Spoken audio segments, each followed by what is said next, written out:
سی ہوا کا جھونکا آیا ہے، کیا کہیں گے سر؟ اب آگے والے فیصلے اور عمران خان صاحب کی رہائی کا معاملہ جو ہے وہ کیسے دیکھتے ہیں آپ؟ انشاءاللہ ریزرو سیٹس ملیں گی اور امید ہے انشاءاللہ خان صاحب کو بھی ریلیف جلد ملے گا۔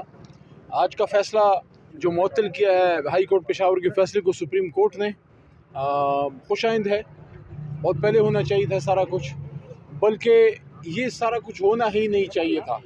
اگر 8 فروری کے الیکشن کو ہم ایک اپرچونٹی بناتے، جو ہمیشہ میں کہہ رہا تھا کہ آپ اس کو بنائیں کہ پاکستان کو آگے لے جانے کے لیے قدرتی اچھا موقع تھا، الیکشن ہو جاتا، جس کو جو مینڈیٹ ہے وہ مینڈیٹ لے کے تو ملک آگے چل پڑتا۔ آپ نے فارم 47 کے ذریعے حملہ آور ہوئے، اس سے پہلے ہمارے لوگوں کو الیکشن نہیں لڑنے دیا، اس سے پہلے آپ لوگوں نے ہم سے ہمارا نشان چھین لیا۔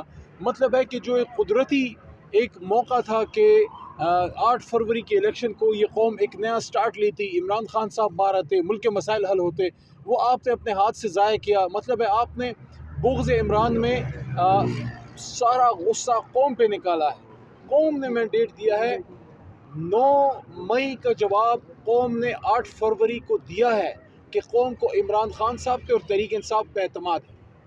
سر آپ بتائیے گا کہ فائز عیسیٰ صاحب کی جو ایکسٹینشن کا معاملہ تھا، اب 78 ووٹ جو ہیں وہ نہیں کاؤنٹ ہوں گے، تو وہ بھی ایک طرح سے رک گیا ہے جسٹس منصور علی شاہ صاحب، کیونکہ نیکسٹ آنے والے چیف جسٹس ہیں، تو یہ بھی انہوں نے جو ہے نا ایک اینٹ رکھی ہے سب لوگوں کو اپنی مدت پوری کر کے گھر جانا چاہیے۔ ایک سے ایک قابل لوگ موجود ہیں، ایکسٹینشن ملنے سے ادارے تباہ ہوتے ہیں۔ سر 11 دفعہ تو آپ کا سیکریٹری جو اسمبلی کا ہے وہ بھی ایکسٹینشن لے کے بیٹھا ہوا ہے، پھر آپ اس کے اوپر تو کوئی بات نہیں کرتے۔ میں تو آپ کو ساری بات جنرل بات کر رہا ہوں۔ کیا 25 کروڑ کے عوام میں ایک ہی شخص ہے جس نے سارا کچھ کرنا ہوتا ہے؟ جب آپ اپنی مدت پوری کریں، آپ کے پیچھے پوری کھیپ تیار ہوتی ہے، پوری ایک لائن ہوتی ہے جس میں لوگوں کی پروموشنز جو ہیں وہ سفر کرتے ہیں۔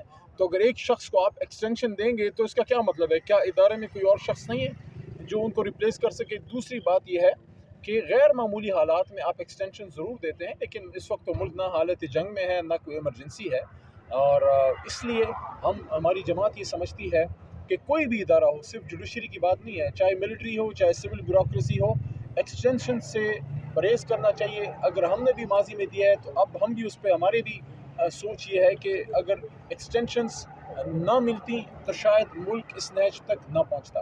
9 مئی سر آ رہا ہے ایک دفعہ پھر سے، کیا کہنا چاہیں گے سر؟ 9 مئی پاکستان کی تاریخ میں وہ دن جب پاکستان کے سب سے بڑی جماعت کے خلاف ایک فالس فلیگ کیا گیا۔ پاکستان تحریک انصاف ایک پرامن سیاسی جماعت ہے، ایک پرامن احتجاج کو ایک پرتشدد احتجاج میں بدلنا، یہ پاکستان کے خلاف، عمران خان صاحب کے خلاف اور پاکستان کی سیاست کے خلاف، پی ٹی آئی کے خلاف ایک گھناؤنی سازش تھی۔ اس لیے پہلے دن سے عمران خان صاحب یہ کہہ رہے ہیں کہ اس کی جوڈیشل انکوائری کریں تاکہ پتہ لگے کہ 9 مئی کے اصل محرکات کیا ہیں اور دودھ کا دودھ اور پانی کا پانی ہو۔ سر لاسٹ میں یہ بتائے گا، یہ لڑکا ہے سر احتساب سے، انہوں نے کی بورڈ کے ذریعے ایک گاڑی بنائی ہے سر، کی بورڈ کے ذریعے پاکستان میں دنیا میں ٹیلنٹ ہے۔